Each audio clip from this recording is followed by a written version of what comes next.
On March 14, 1849, the county courthouse in Lowndes County, Alabama, burned to the ground in what officials called an unfortunate accident caused by an overturned lamp. But among the ashes, investigators found something that didn't match the official story. 3 sets of human remains in the basement, chained to iron rings embedded in the stone walls. The county clerk's records from 1847 to 1849 were completely destroyed, along with property deeds, marriage certificates, and most crucially, the probate documents for the Sutton estate.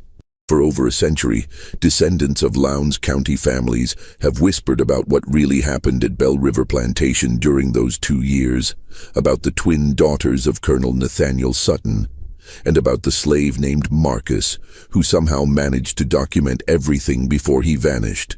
What you're about to hear has been pieced together from surviving letters, medical records from Mobile, and testimonies given to a Northern Abolitionist society that was sealed until 1963.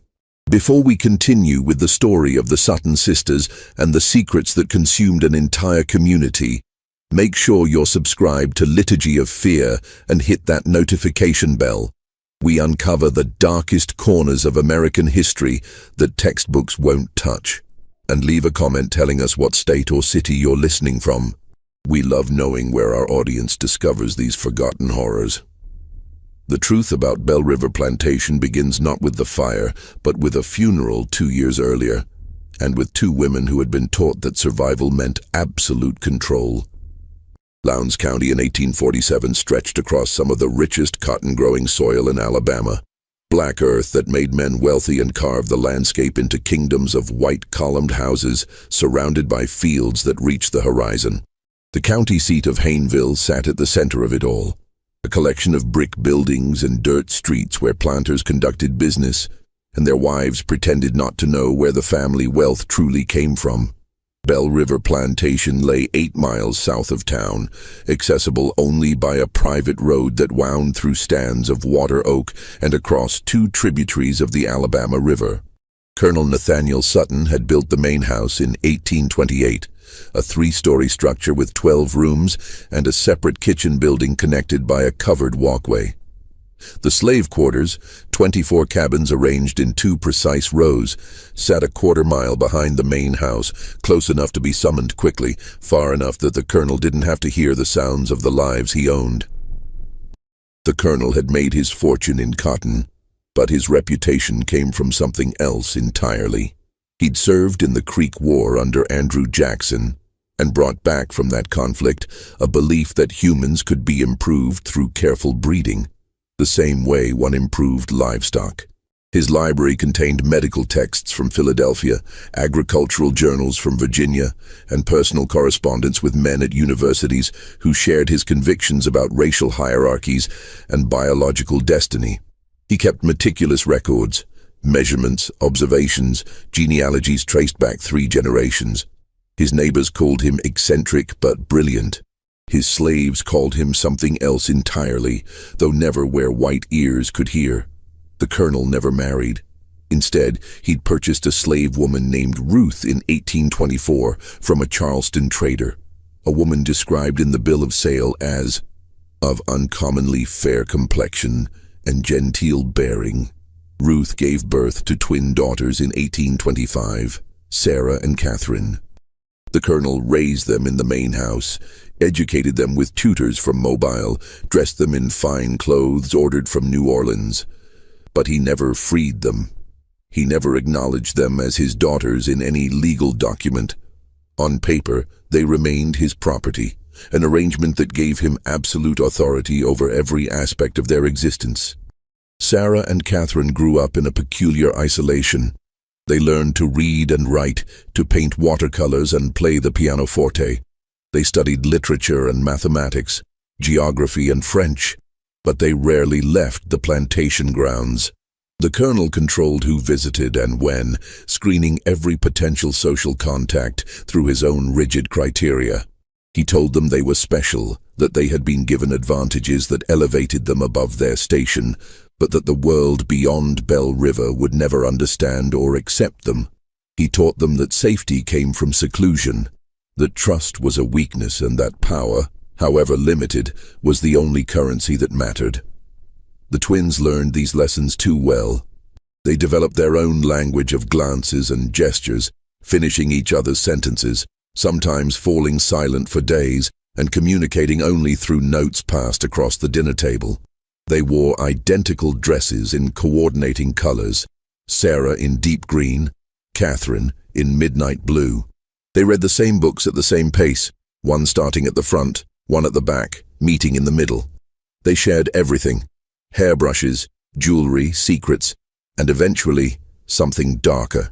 Their mother Ruth died in 1839, officially from pneumonia, though the slave quarters whispered about bruises on her arms and fear in her eyes during her final weeks. After her death, the colonel's control over his daughters tightened like a noose.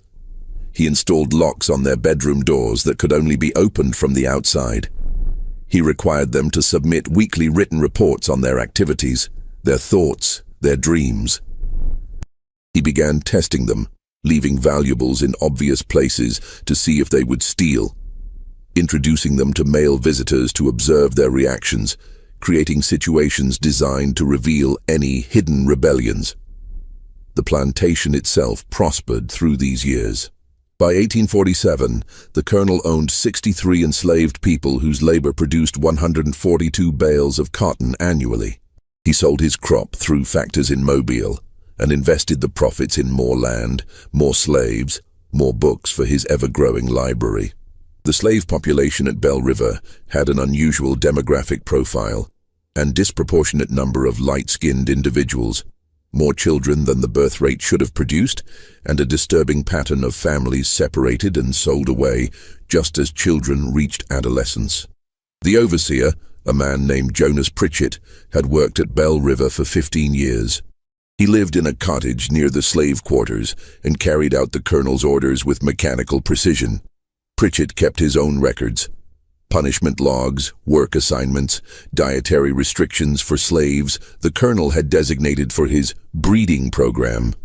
These notebooks, written in Pritchett's cramped handwriting, documented atrocities with the casual tone of farming reports. Which women were forced into which cabins, which children were sired by which men, which pregnancies were terminated and by what methods. In the main house, Sarah and Catherine understood more than their father realized. They read his journals when he traveled to Mobile on business. They listened at doors and gathered fragments of conversations between Pritchett and the colonel. They knew what happened in the quarters after dark, knew which of the slaves were their half-siblings, knew that their father viewed human beings as experimental subjects in his personal laboratory of racial theory, and they learned to hate him with a cold, patient fury that would have terrified him if he'd recognized it. The morning of February 3, 1847 arrived with unseasonable warmth, temperatures climbing into the low 60s even before noon. Colonel Sutton had spent the previous evening in his study, working by lamplight on correspondence with a professor at the Medical College of South Carolina. The household staff noticed nothing unusual when he failed to appear for breakfast. He often worked through the night and slept late. It was Pritchett who found him at 10:30, slumped in his leather chair with papers scattered across his desk. The colonel's face had a greyish tinge, and when Pritchett touched his hand to wake him, the skin felt cold and waxy. Doctor. Amos Grayfield arrived from Hayneville 2 hours later and pronounced Colonel Nathaniel Sutton dead, estimating the time of death as sometime between midnight and dawn. Heart seizure, Dr. Grayfield declared, barely glancing at the body. Man was 56 years old, worked himself to exhaustion.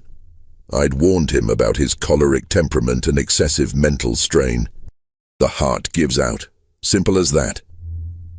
But several details didn't align with this tidy diagnosis. The colonel's dinner tray, brought to the study at 8 o'clock the previous evening, sat on a side table with the food barely touched. A cup of coffee, long since gone cold, showed a peculiar residue at the bottom, a fine sediment that glittered faintly in the lamplight. The colonel's final letter, addressed to his attorney in Mobile, remained unfinished mid-sentence. I have made certain arrangements regarding the future of my daughters, which must be executed precisely as stipulated for their own protection and for the preservation of my life's work. Should any person attempt to—" The sentence ended there, the pen trailing off the page as if his hand had suddenly lost strength.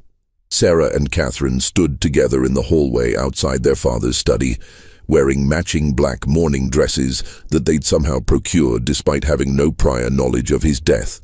Their faces showed no tears, no evidence of shock or grief. They held hands, fingers interlaced, and watched the proceedings with identical expressions of watchful calm. "We should examine him more thoroughly," suggested Mr. Harold Breckenridge, a neighboring planter who'd arrived to pay his respects. "Nathaniel was in good health last month when I saw him at the courthouse. This seems rather sudden." The colonel worked himself into the grave. "Doctor," Grayfield snapped, irritated at having his professional judgment questioned. "I've seen it 100 times. The body simply gives out. Now, if you'll excuse me, I need to speak with the daughters about funeral arrangements."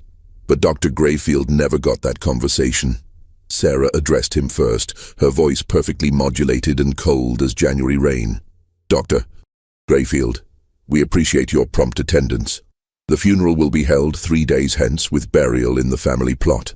Mr. Jeremiah Osgood, our father's attorney from Mobile, has been summoned and should arrive by tomorrow evening. Until such time as the will is read and the estate settled, Catherine and I will manage the plantation affairs. Pritchett will continue as overseer under our direct supervision." The men in the room exchanged glances.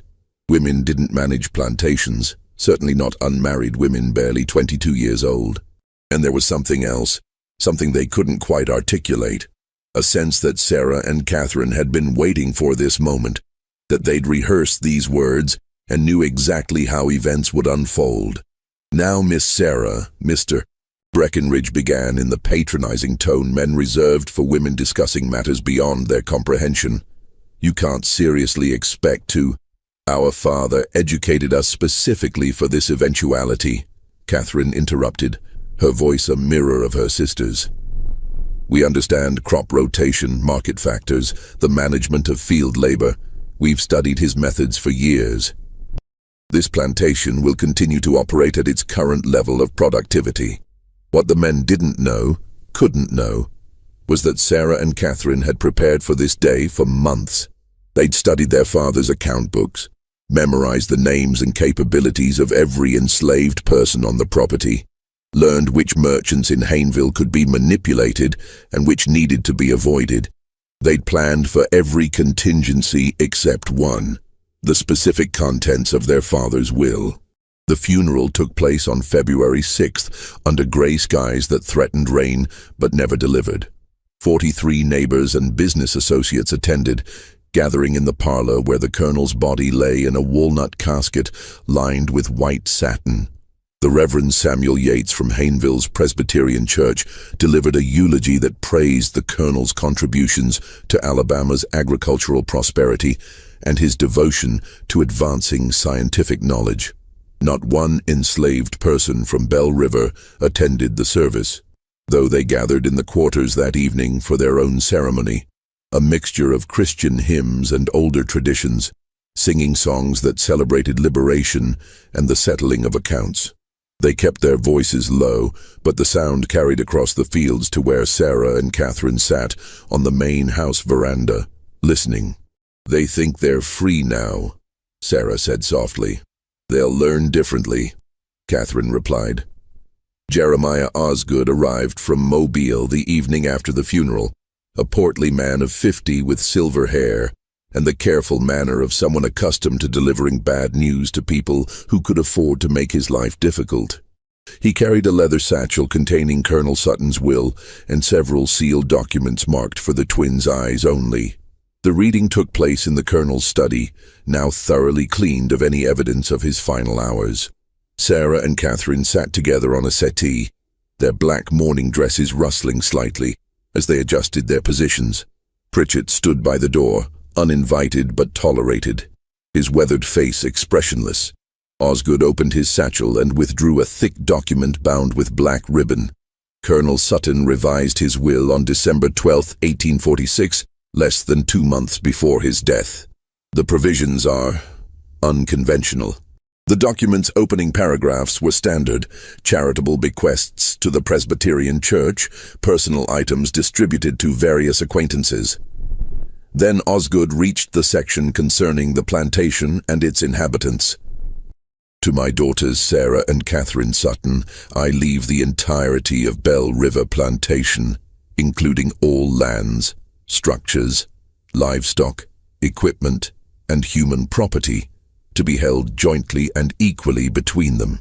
However, this bequest is conditional upon the following stipulations, which must be satisfied within 24 months of my death. Osgood paused, cleared his throat uncomfortably, and continued.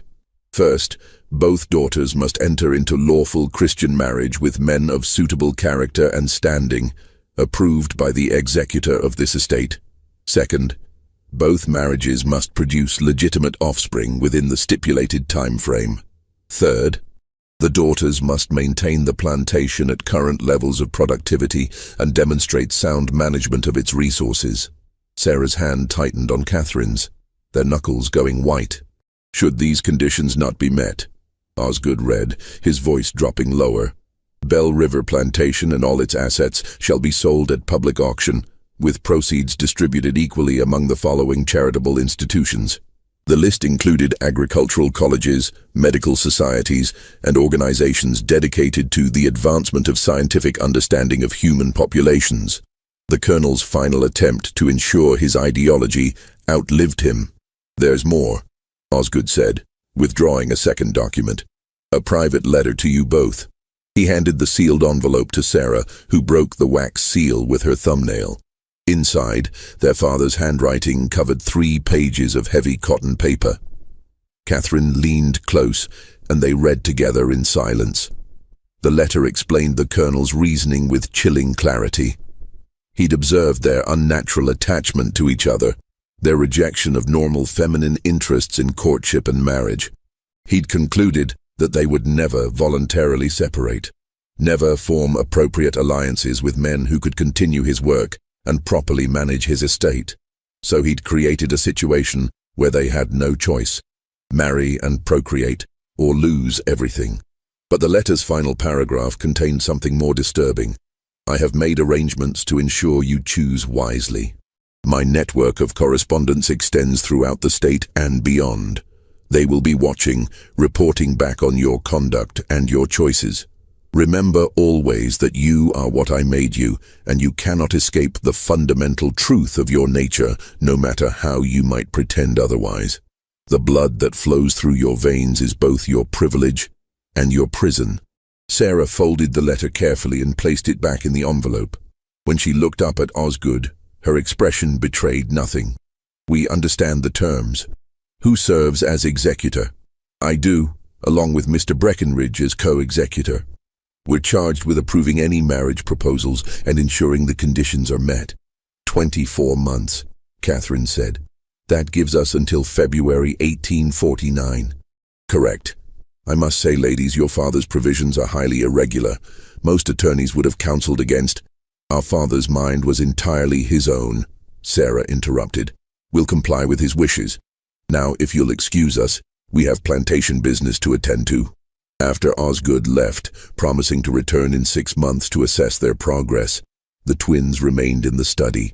They sat in their father's chair, Catherine on the seat, Sarah perched on the armrest, and looked at the walls lined with journals and medical texts, at the ledgers documenting 2 decades of human experimentation disguised as agricultural management.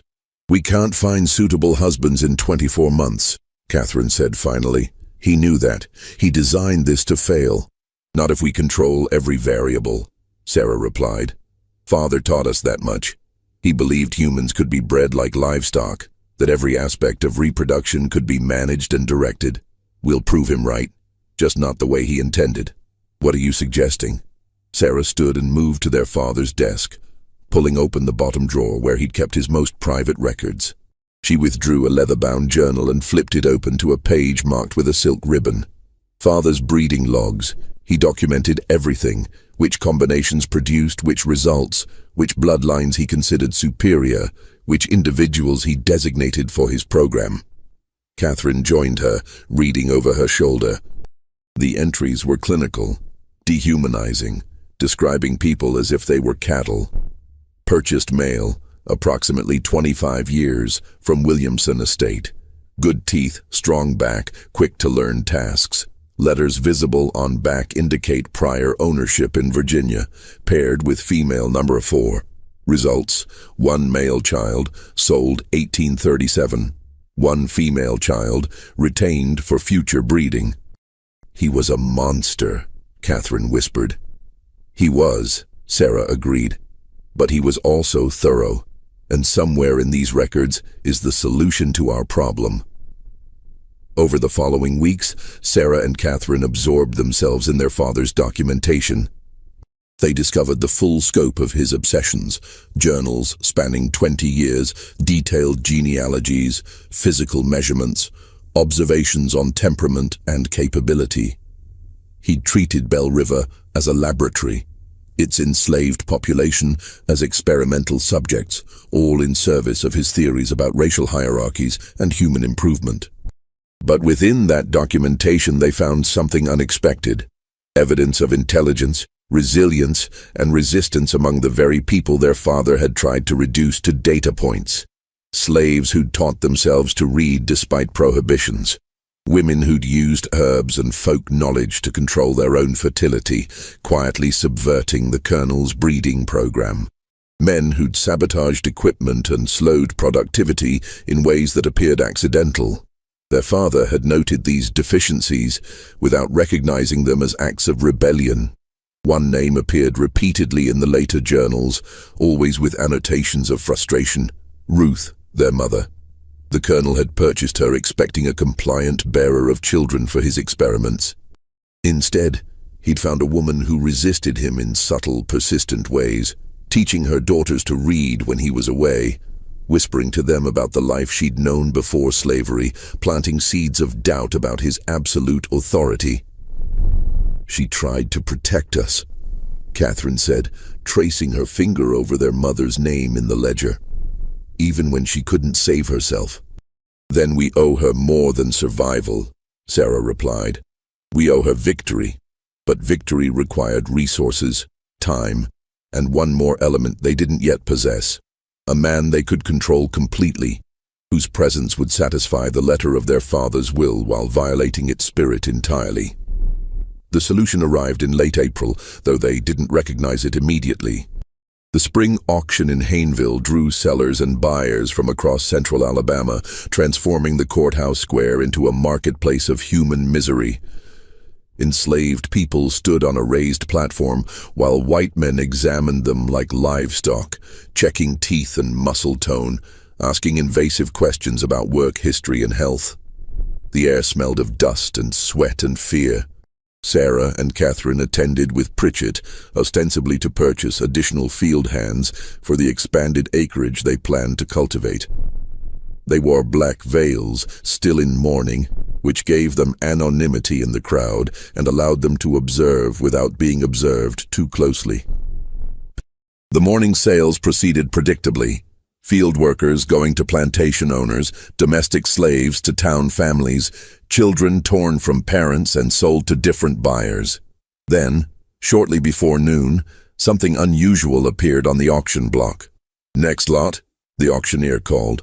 "Property of the Granville estate, recently deceased. 1 male, age approximately 28, name of Marcus. Got his letters, can figure, worked as a house servant and tutor to the Granville children. No history of rebellion, no attempts to run. Starting bid, $1,000. Marcus stood on the platform with straight posture and level gaze, neither defiant nor submissive. He wore clean but worn clothing, and his hands, the hands of someone who worked with ledgers rather than cotton, showed no calluses. His skin was several shades lighter than most of the people sold that morning, suggesting mixed ancestry. But what caught Sarah's attention was something else entirely: the way he scanned the crowd. Not with the defeated resignation she expected, but with calculation, as if he was evaluating potential buyers just as they evaluated him. "Educated slaves are risk," someone in the crowd called out. "Gets ideas above his station. Perfect for a household that needs bookkeeping done," the auctioneer countered. "How many of you can balance your own accounts? Here's a man who can do it for you. Now do I hear 1,000? The bidding opened slowly. Most planters didn't want an educated male slave. Too much potential for trouble, for reading abolitionist newspapers, for forging travel passes. But a few town merchants showed interest, seeing value in someone who could manage their stores or handle correspondence. Sarah leaned close to Pritchett. "Bid." "Miss Sarah, we don't need bid." Pritchett raised his hand. 1,000. 1,200, countered a merchant from Montgomery. 1,300, Pritchett called. The bidding climbed to 1,600 before the Montgomery merchant dropped out, shaking his head at the inflated price for a single male slave, educated or not. Sarah had paid more than market value, a fact that would fuel gossip in the weeks ahead. Marcus was delivered to Bell River 3 days later, walking the 8 miles from Hayneville with his few possessions in a cloth bag. Pritchett met him at the plantation entrance and led him directly to the main house, where Sarah and Catherine waited in the study. "You can read and write," Sarah said. It wasn't a question. "Yes, ma'am." Marcus's voice was educated, careful, revealing nothing of what he might be thinking. "You tutored the Granville children. What did you teach them?" "Reading, writing, arithmetic, some geography and history. Whatever their father requested." Catherine circled him slowly, appraising. "The Granvilles were known abolitionists, Quakers, I believe. They allowed their slaves to be educated?" For the first time, something flickered in Marcus's eyes. Wariness, perhaps, or recognition that this conversation was more complicated than it appeared. "Mr. Granville believed all people possessed souls and minds worthy of development, ma'am." "And you?" Sarah asked. "What do you believe?" "I believe I'm standing in front of 2 women who paid too much for me and who clearly have something specific in mind beyond field labor."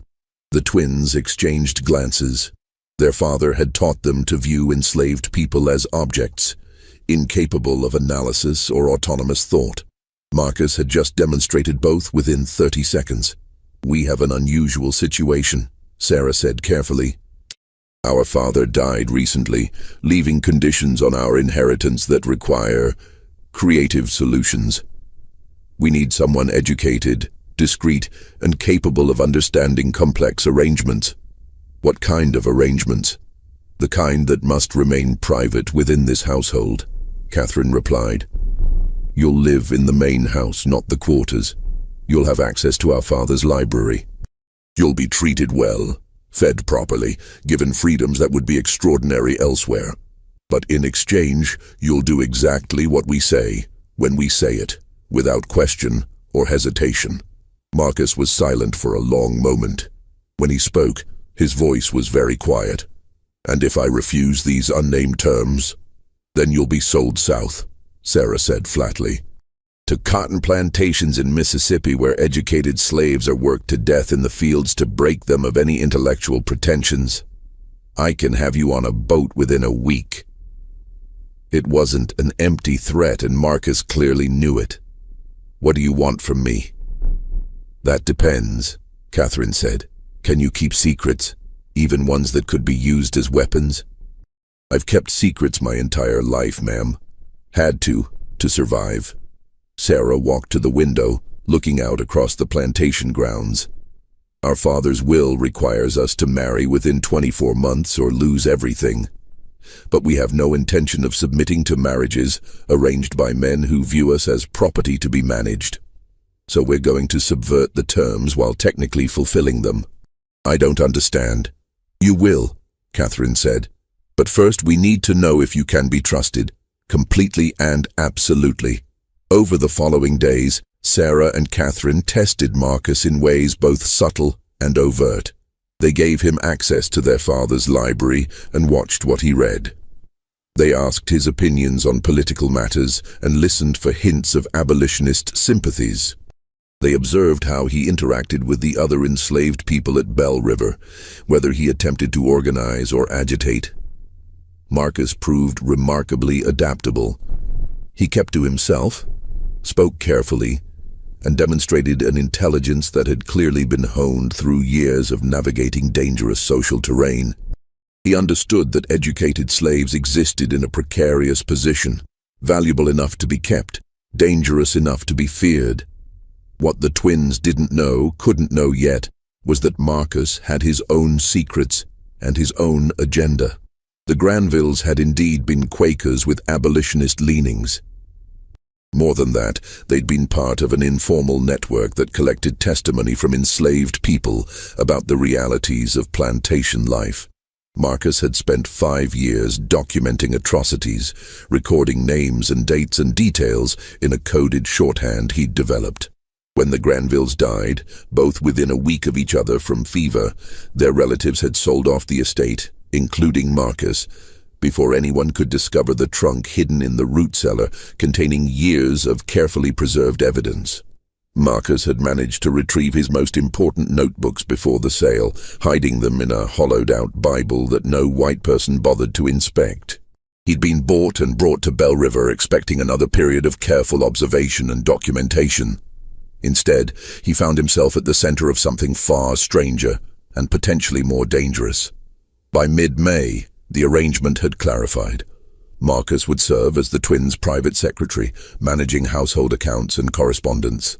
But more than that, he would be their confidant in a scheme they hadn't yet fully explained. Sarah revealed their plan one evening in early June, after the house slaves had retired to their quarters and the 3 of them were alone in the study. "Our father's will requires us to marry and bear children within 24 months, she began.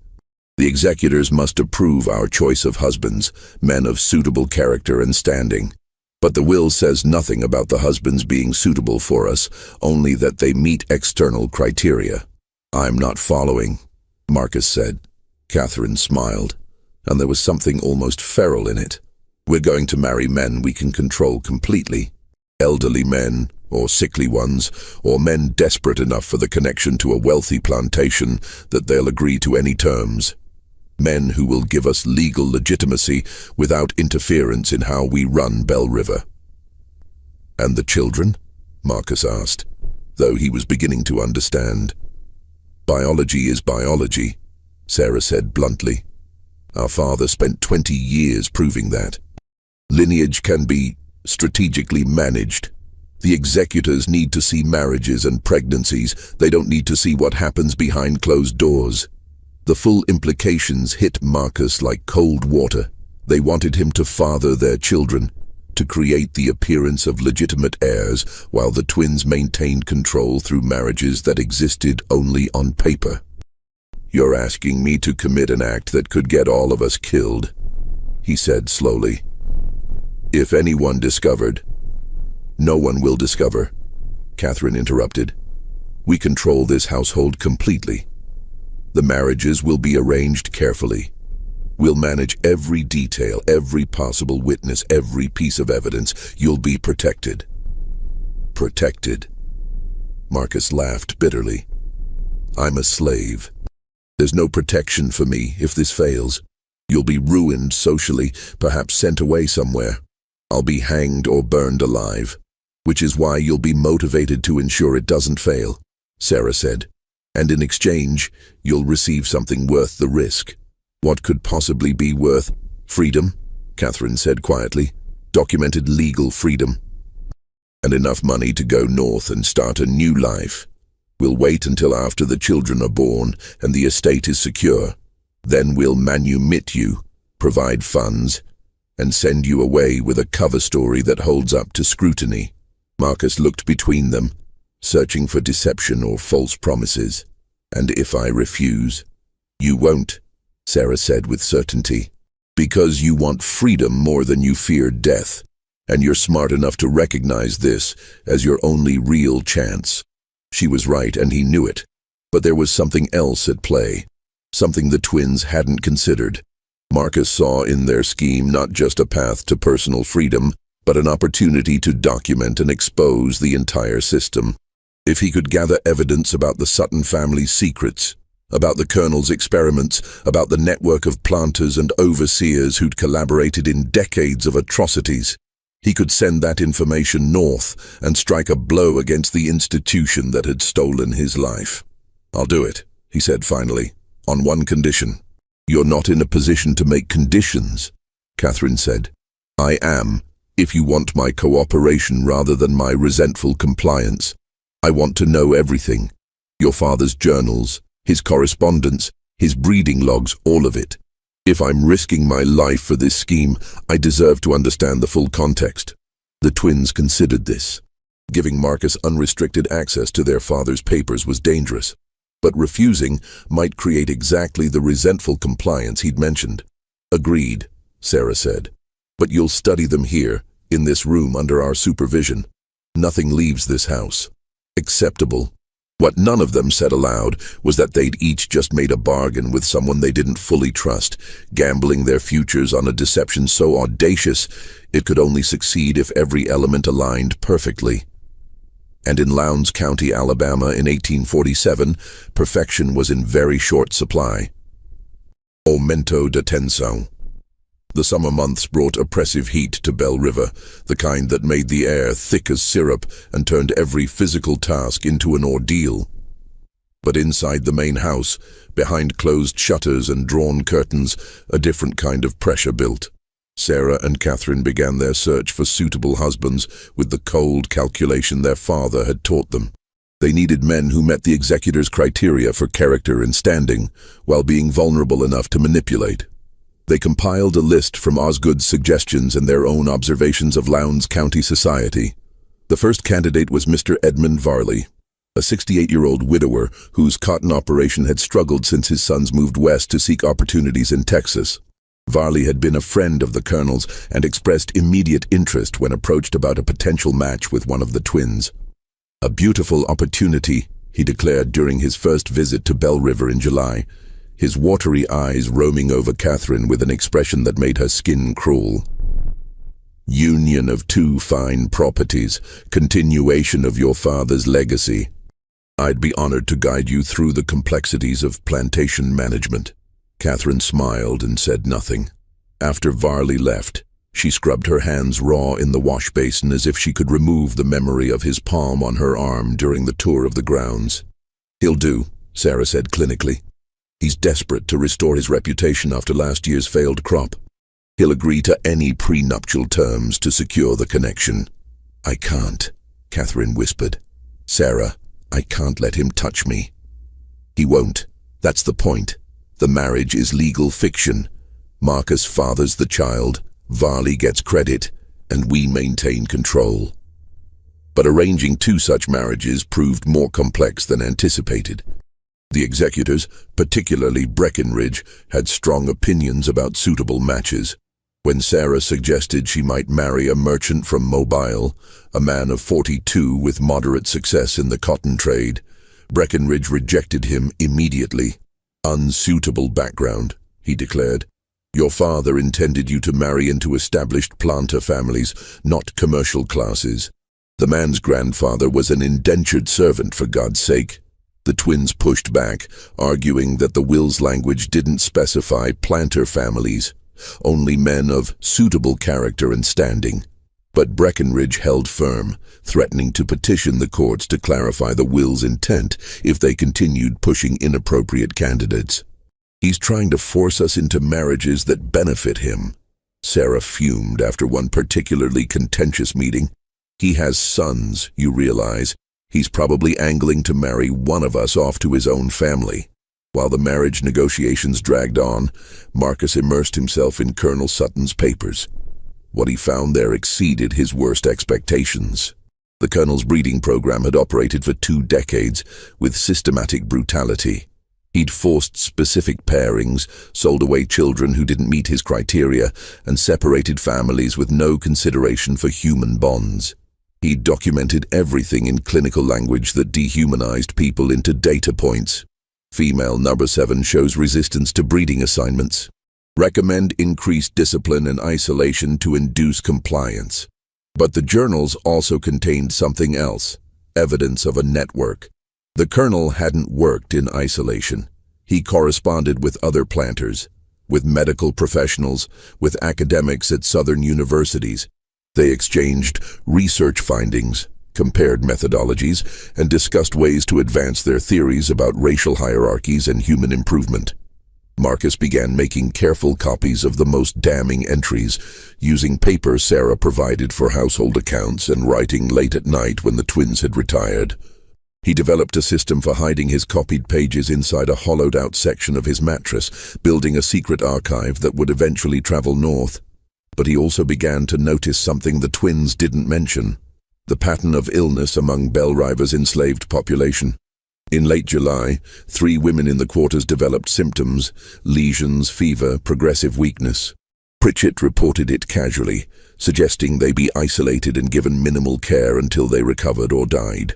But Marcus had read the colonel's private medical notes and recognized what he was seeing: syphilis. The colonel had infected multiple women, either deliberately as part of his research or through his systematic sexual abuse. Now the disease was spreading through the quarters, passed between couples, transmitted from mothers to infants. Marcus brought his findings to Sarah and Catherine one evening, laying out the medical texts he'd found with their father's annotations. "Your father gave them syphilis. Either he contracted it himself and spread it, or he exposed them deliberately. The journals suggest both.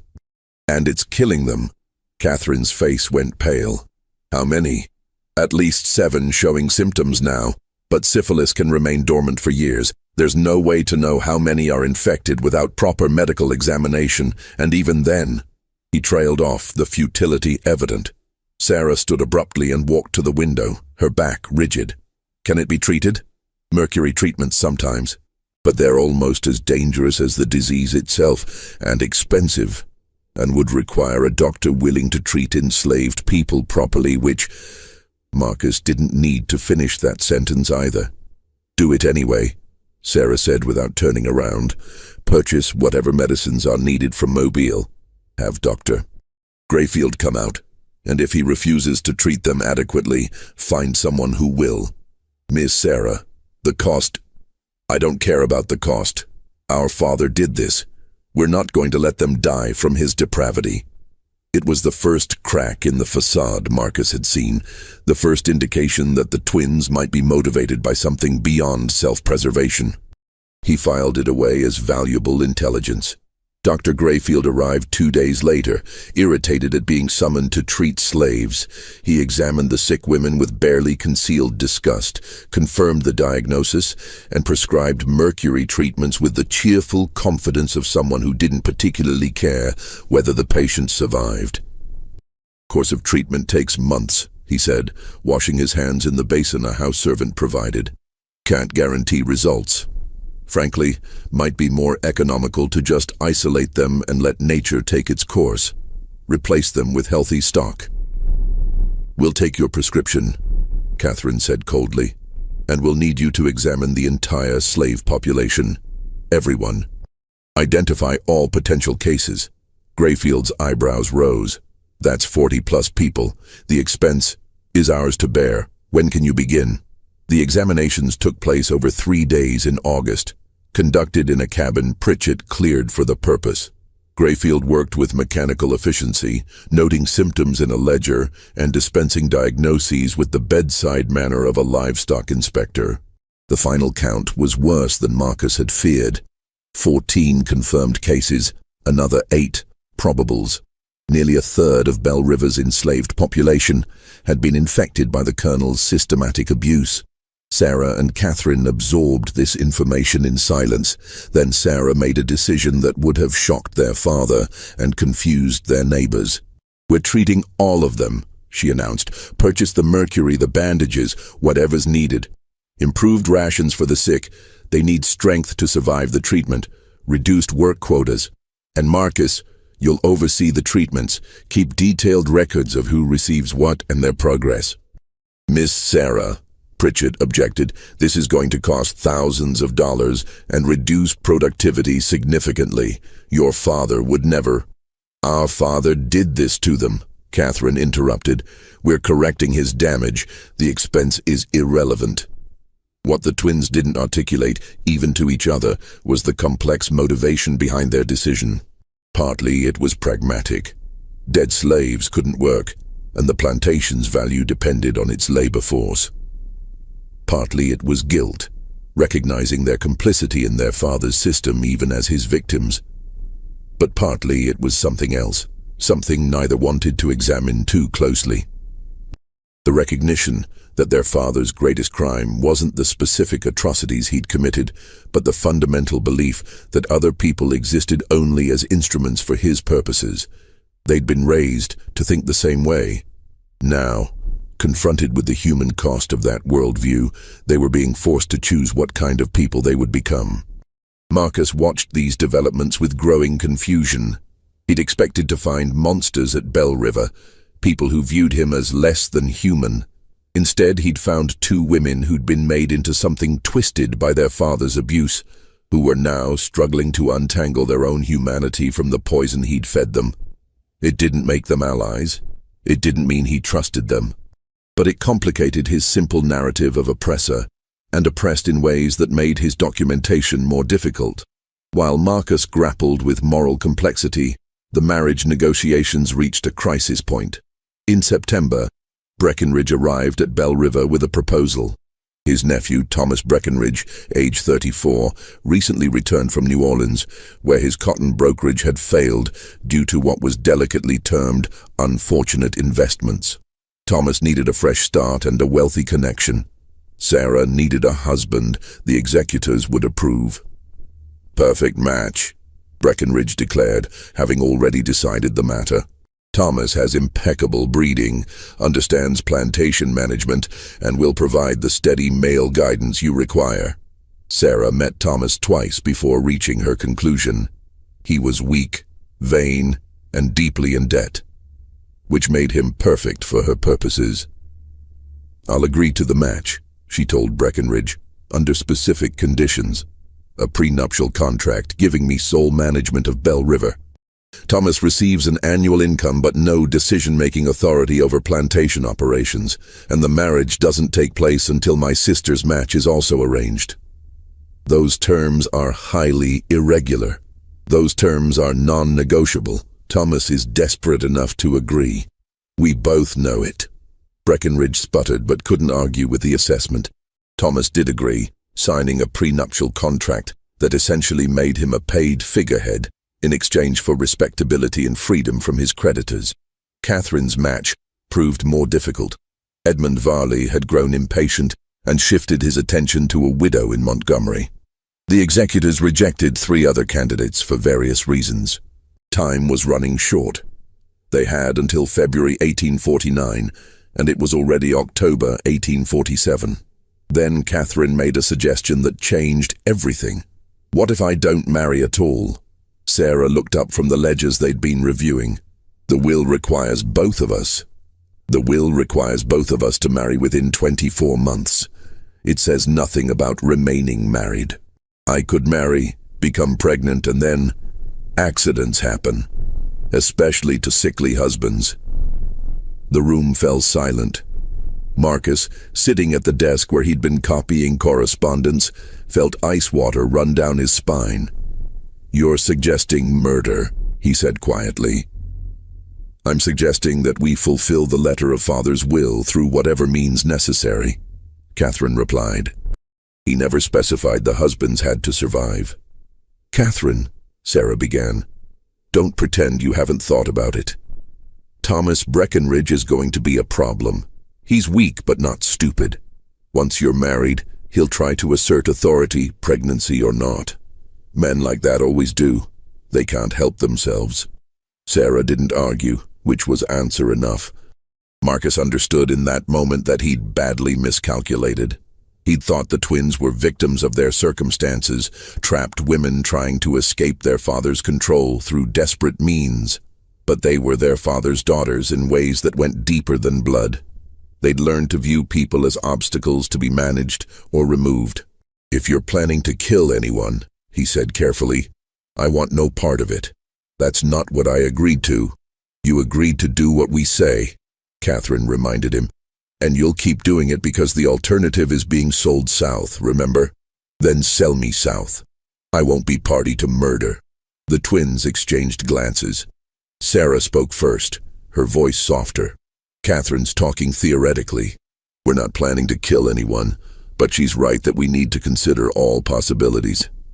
This situation is more complicated than we anticipated. Marcus didn't believe her, but he also recognized he had no good options. If he refused to cooperate, they could indeed sell him away, and his documentation would be lost.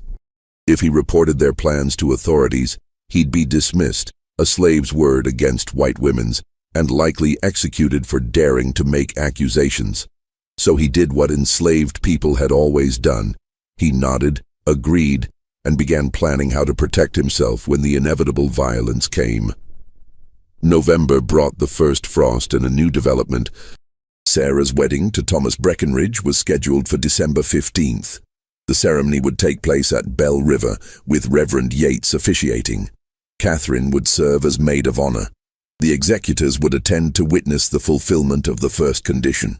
But behind the wedding preparations, darker plans took shape.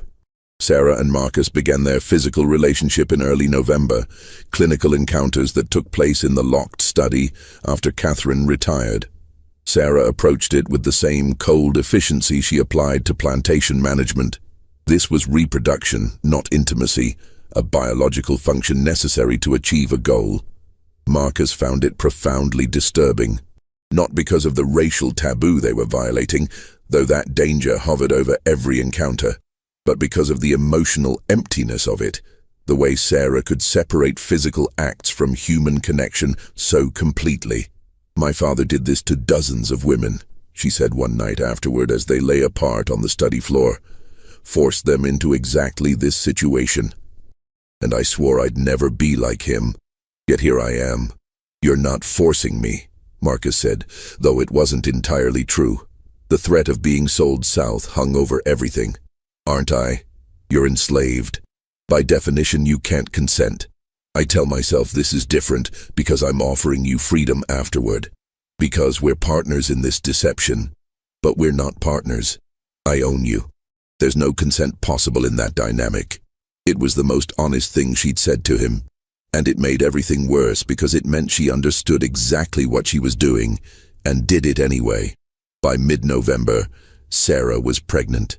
Dr. Grayfield confirmed it during a visit to check on the syphilis treatments. The executors were delighted. One condition satisfied, one more to go. Thomas Breckenridge, who'd arrived at Bell River 2 weeks earlier to prepare for the wedding, accepted the news with the oblivious pleasure of a man who believed his own virility explained everything. Catherine's situation remained unresolved. She'd rejected 6 potential husbands, frustrating the executors and running the calendar dangerously close to the deadline. Then, in early December, she made an announcement. I've found someone acceptable, Mr. Lawrence Kemper, widower, age 51, with a small plantation in Wilcox County. Moderate means respectable reputation, no children from his first marriage. I'll need to meet him, Breckenridge said. Of course, he'll visit next week. Lawrence Kemper arrived on December 8th. A thin, nervous man with graying hair and a persistent cough that suggested consumption. He spoke little, deferred to Catherine constantly, and seemed pathetically grateful for her attention. He's perfect, Catherine told Marcus after Kemper had left, dying slowly, desperate for companionship, and too weak to assert any authority. The executors will approve him because he meets their surface criteria. And he'll be dead within a year, leaving me a widow free to do as I please. You're going to let him die of consumption? I'm going to let nature take its course. Is that murder, Marcus? Marrying a sick man knowing he won't survive? Marcus had no answer that didn't sound like moral evasion. Sarah's wedding took place on a cold, clear December day. 40 guests attended, filling Bell River's parlor with the smell of perfume and wood smoke from the fireplaces. Reverend Yates performed the ceremony with his usual ponderous solemnity. Thomas Breckenridge looked pleased with himself, clearly believing he'd secured a valuable prize. Sarah wore a dress of ivory silk that Catherine had sewn, and her expression throughout the ceremony was as blank as a porcelain doll's. Marcus watched from the back of the room, technically serving as additional household staff for the event. He saw Sarah speak her vows without hesitation, saw her accept Thomas's kiss with perfect composure, saw her smile and accept congratulations from guests who had no idea what kind of performance they were witnessing. That night, after the guests had departed and Thomas had drunk himself into a stupor in his new quarters, Sarah came to the study where Marcus waited. "It's done," she said simply. "The first condition is satisfied." "And Thomas?" "Will do as he's told. I made that very clear during our wedding night conversation. He gets a comfortable life, an annual income, and the appearance of authority. In exchange, he stays out of my way and doesn't ask questions about how this plantation operates." "He agreed to that?" "He agreed to avoid being exposed as a fraud who embezzled from his business partners in New Orleans. I purchased his cooperation with threats, Marcus, the same way I purchased yours. I'm my father's daughter, remember?" The bitterness in her voice was new, and Marcus recognized it as dangerous. Sarah was beginning to hate herself for what she was becoming, which meant she might do something unpredictable to prove she was different from her father, or something terrible to prove she didn't care. Catherine's wedding was scheduled for January 20th, 1848. The executors approved Lawrence Kemper after minimal scrutiny. His background checked out, his property holdings were legitimate, and his desperate eagerness to remarry blinded them to any potential issues. But in the weeks between the two weddings, something shifted at Belle River. The house staff began whispering about arguments between the twins, raised voices behind closed doors. Pritchett reported that both women seemed distracted, making decisions about plantation management and then countermanding them hours later. Marcus knew what was happening. The strain of maintaining their deception, combined with Sarah's growing self-loathing and Catherine's increasingly cold calculation, was fracturing their previously united front. It came to a head the night before Catherine's wedding. Marcus was in the study, working on his secret documentation, when he heard screams from upstairs. He rushed up to find Sarah and Catherine in Sarah's bedroom. Catherine with blood running from her nose, Sarah with scratch marks on her face. "She wants to kill him," Sarah shouted when she saw Marcus. "Not just let him die, actually poison him." "He's dying anyway," Catherine screamed back. "Why wait? Why risk him changing his mind about the marriage terms? We dose him with arsenic. He's dead in 6 months. I'm a widow and pregnant, and we're done with all of this." "Because that makes us murderers. Actual, deliberate murderers." "We're already murderers. Or had you forgotten the coffee you served Father the night he died?" The room went silent. Marcus stared at the twins, understanding flooding through him with sickening clarity. "You killed your father," he said. Sarah sank onto the bed, her face in her hands. "Arsenic mixed with powdered glass in his coffee. Small amounts over 3 weeks. Made it look like heart failure. Doctor." Grayfield never suspected because he wanted to believe it was natural causes. "We had to," Catherine said, her voice defiant. "He was going to sell Marcus and 3 other slaves to a trader from Mississippi. We overheard him making arrangements.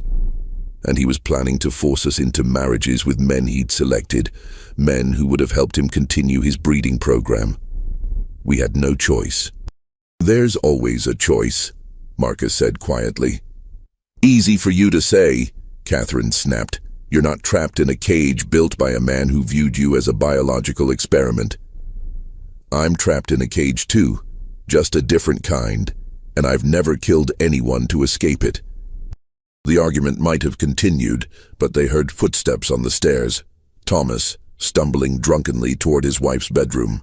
The 3 conspirators fell silent, listening to him curse as he fumbled with the door handle, then give up and shuffle away. After he'd gone, Sarah spoke quietly. "We can't do this again. Catherine, if you poison Lawrence, it's over. Someone will notice.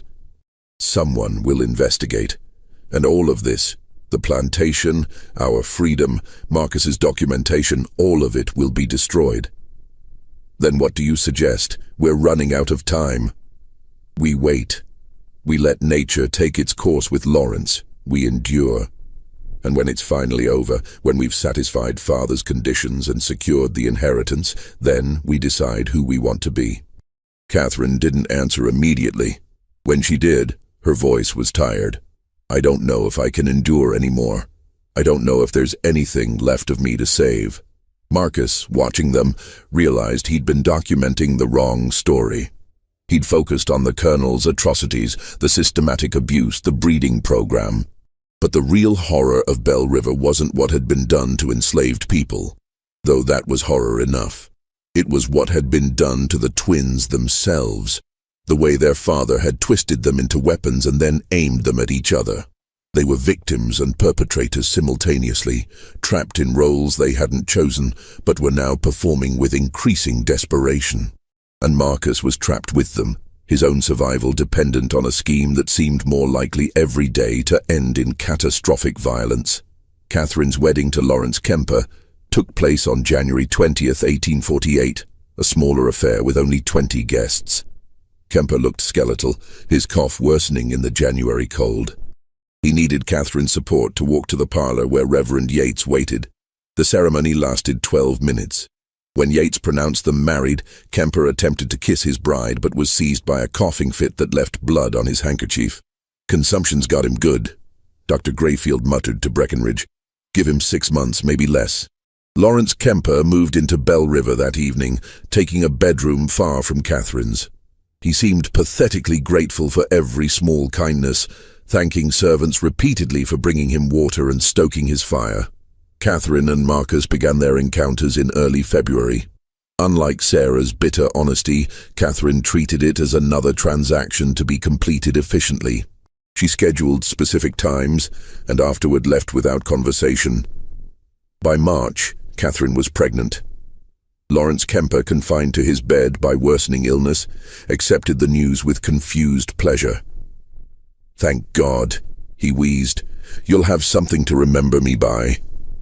The executors visited in April to verify both pregnancies. They found everything in order. Both twins married, both pregnant, cotton production maintained. Breckenridge pronounced himself satisfied. Meanwhile, Marcus spent his nights documenting everything. He now had evidence of the Colonel's breeding program, the syphilis epidemic, the poisoning, and the marriage scheme. But he still couldn't figure out how to get the documents north without being caught. In May, a traveling preacher named Jacob Sturgis arrived, claiming to collect missionary donations. During dinner, Sturgis mentioned spending time in Philadelphia. Marcus caught the emphasis, a known abolitionist center. He made a small hand gesture, a sign used by Underground Railroad operatives. Sturgis paused mid-sentence, his eyes flickering to Marcus, then continued without missing a beat. Later, Marcus approached him near the stable. I have documents. Evidence of crimes. It needs to reach Philadelphia. After consideration, Sturgis agreed. Marcus spent 10 days copying his most crucial documentation onto thin paper, writing in microscopic hand. He documented the Colonel's experiments, the forced breeding, the syphilis epidemic, the poisoning, and his own role in the twins' scheme. He enlisted Isaiah, a field worker, to deliver the documents to Sturgis in Selma. 2 weeks later, Isaiah returned, confirming delivery. Marcus felt simultaneously liberated and terrified. The evidence now existed beyond the twins' control. But if discovered, he was a dead man. Summer brought mounting tension. Sarah's pregnancy advanced normally, though she grew increasingly withdrawn. Thomas Breckenridge took to drinking heavily. Lawrence Kemper lingered in his sick room, attended by patient servants. Then Sarah began visiting Lawrence, bringing him books. He'd been a teacher once, he explained. Before inheriting a plantation, he'd never learned to manage properly. I'm just a school teacher who wanted to read books, he said weakly. Is that so terrible? Sarah had no answer. On August 17, 1848, Lawrence Kemper died in his sleep from consumption. He was buried 3 days later, his brief presence memorialized with a simple headstone. Lawrence Kemper, 1797–1848, he found peace at the end. Catherine was now a pregnant widow, the will's conditions fulfilled. But something changed in her after Lawrence's death, guilt, even though she hadn't actively killed him. In mid-September, a woman appeared claiming to be the colonel's half-sister, threatening lawsuits if not given a settlement. The twins knew she was a fraud, but before they could act, she approached Pritchett with a bribery offer. Pritchett reported it immediately. Armed with this evidence, the twins confronted the fraud and her lawyer in Hayneville. The meeting was brief and brutal. They left Alabama within 24 hours. But the incident revealed their vulnerability. Until the babies were born, they remained targets. In late October, everything nearly unraveled. Thomas Breckinridge, drunk after winning at cards, mentioned that Sarah had been pregnant within weeks of their marriage. Surprisingly quick timing. Word spread through Lowndes County within days. The scandal hit Belle River like a thunderstorm. Breckinridge arrived demanding explanations. Sarah made a decision. She stood before prominent neighbors, 7 months pregnant, and delivered a calculated confession. "I was violated," she said steadily. "Before our marriage, Thomas and I were intimate. I became pregnant. Rather than cancel the marriage and face ruin, we proceeded with the ceremony. It was wrong, it was sinful, but it doesn't invalidate our father's will." The men exchanged uncomfortable glances. Premarital intimacy was scandalous but not unprecedented. Sarah's frank admission made the story believable, a lie that protected the greater deception underneath. "What about your sister?" Breckinridge asked. "Catherine's situation is entirely proper." Breckinridge studied her carefully but had no evidence to disprove her story. "This matter is closed," he declared finally. "The will's conditions have been met." After everyone left, Sarah collapsed in the parlor, her composure finally breaking. Sarah went into labor on November 14, 1848. The labor lasted 18 hours. At dawn on November 15th, a baby's cry pierced the morning silence. "A girl," the midwife announced. "Small but healthy." Sarah lay exhausted against the pillows, her daughter wrapped in blankets beside her. The baby had dark hair and ambiguous features, useful in a house built on lies. "She's free," Sarah whispered. "That's all that matters." Catherine delivered on December 7th after 12 difficult hours, the umbilical cord wrapped around the baby's neck. The midwife worked with calm efficiency until a weak cry confirmed survival. "Another girl," she said. "She's a fighter." Catherine looked at her daughter, darker than Sarah's child, with features requiring careful explanation. "I'm calling her Ruth, after our mother. And mine will be Abigail," Sarah said through tears, "after the grandmother we never knew." The names honored women their father had erased. They were the first decisions the twins had made that weren't calculated for advantage. Simply mothers naming their daughters.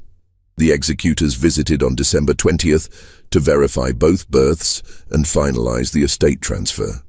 Breckinridge examined the babies clinically, noted their existence, and pronounced the will's conditions fully satisfied. Belle River Plantation is hereby transferred to Sarah Breckinridge and Catherine Kemper. The estate is officially closed. After he left, Sarah felt nothing. No triumph, no relief, just exhaustion. They'd won, but the cost had been enormous. Marcus entered carrying Abigail. She wants her mother. As Sarah took her daughter, she made a decision. "We're keeping our promise. Your manumission papers will be filed next week. Funds sufficient to reach Philadelphia and establish yourself there." Marcus had been expecting delays. The directness caught him off guard. Just like that. "We made an agreement. I'm honoring it. And the documents I sent north?" Sarah's eyes narrowed. "I know about those. Pritchett intercepts all correspondence. I know what was in them. Everything about Father's programs, the poisoning, our arrangement. Then why didn't you? Because you were right to document it. Someone needs to tell the truth. Maybe your testimony will reach people who can change things." Catherine appeared with Ruth. "We're not stopping you, but we're asking for 6 months. Stay until June, help stabilize operations. Then leave with our blessing and enough money to start fresh. It was masterful manipulation, but also honest. 6 months, he agreed. The winter passed in relative peace. Syphilis treatments continued, with several making full recoveries. The twins settled into motherhood while maintaining efficient plantation operations. Marcus spent evenings preparing for departure, but found himself reluctant to leave. He'd developed attachment to the children he'd fathered and complicated understanding of the twins themselves. Victims attempting to escape victimhood, trying to be better than they'd been raised to be. In March, a letter arrived from Pennsylvania addressed to Marcus. It was from Jacob Sturgis. The testimony had reached the Pennsylvania Anti-Slavery Society. They were compiling it for a report on Alabama plantations. "Father's legacy will be exposure and condemnation," Sarah said quietly. "Everything he believed will be used as evidence of the system's depravity." "He was a monster," Marcus said. "I know, but he was also my father." They moved Marcus's departure to mid-April. The night before he left, Sarah called him to the study. "I've been thinking about what we did," she said. "We convinced ourselves we were different from Father because we offered you freedom, but we weren't different. We just used more sophisticated coercion." "I know. And yet you stayed the extra months, completed the treatments. You fulfilled your bargain even after you knew I'd discovered your documentation." Sarah handed him a satchel heavy with gold coins. "This is more than we agreed. There are also letters of introduction to merchants who won't question a freed slave with proper papers." "Why?" "Because Abigail and Ruth will ask about their father someday. I want to tell them he was a good man who made difficult choices, who documented truth when others wanted it buried." Catherine appeared with both babies. "We're saying goodbye properly, as families should." Marcus held his daughters one last time, memorizing their faces. "Be good," he whispered. "Be better than all of us." Marcus left Belle River on April 18, 1849. He carried his papers and a daguerreotype Sarah had commissioned secretly, him holding both girls. On the back, Marcus and his daughters, April 1849. May they all find freedom. He reached Mobile and secured passage north. The ship departed April 23rd. He never returned to Alabama, but his testimony did. The Pennsylvania Anti-Slavery Society published their report in July 1849, detailing plantation conditions and naming Colonel Nathaniel Sutton specifically. It caused outrage in northern states and fury in southern ones.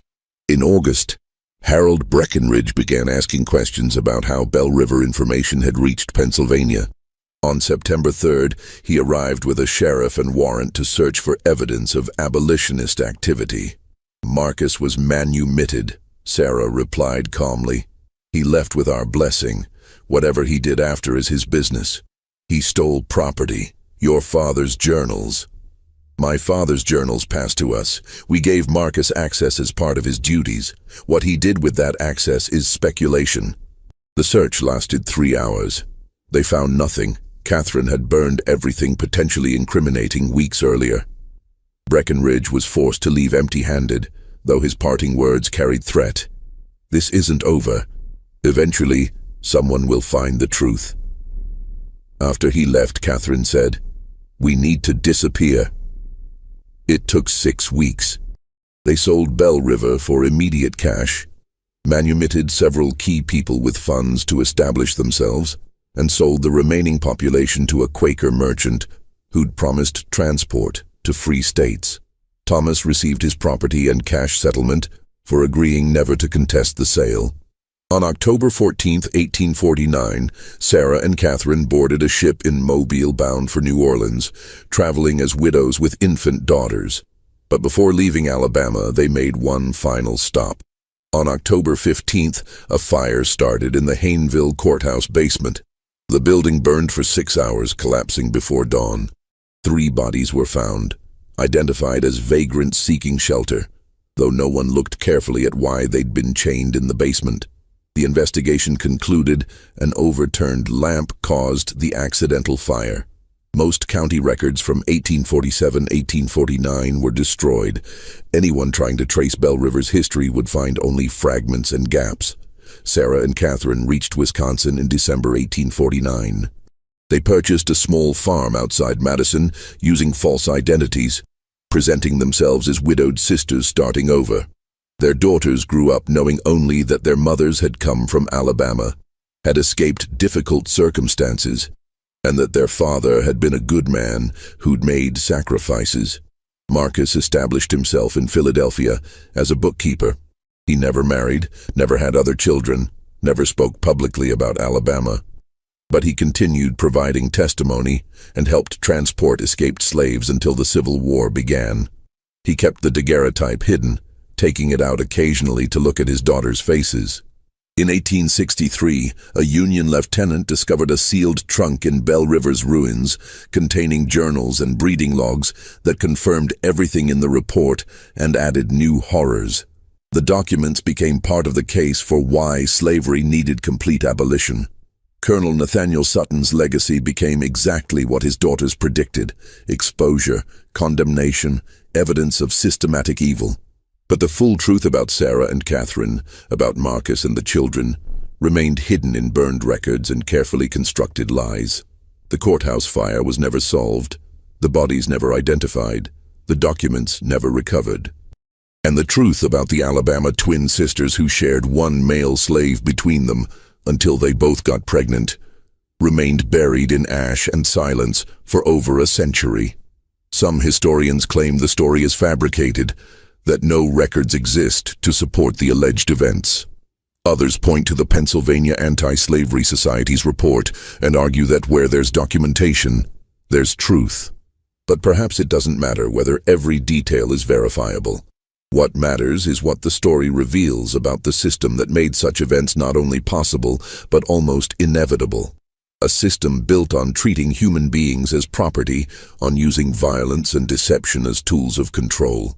The Sutton twins, if they existed, were both victims and perpetrators. Marcus, if he lived, was both collaborator and resistance fighter. The children inherited a legacy of trauma and survival, guilt and resilience. And the rest of us inherit the responsibility to remember, to examine, and to ensure that the conditions that created such horrors never exist again. What do you think of this story? Do you believe everything was revealed, or are there still secrets buried in those burned records? Leave your comment below with your thoughts on what really happened at Belle River Plantation. If you enjoyed this tale and want more dark mysteries from forgotten American history, subscribe to Liturgy of Fear, hit that notification bell, and share this video with someone who appreciates the disturbing truths hidden in our past. The next story might be even more unsettling than this one. Until then, remember that history's darkest chapters are often the ones people tried hardest to erase.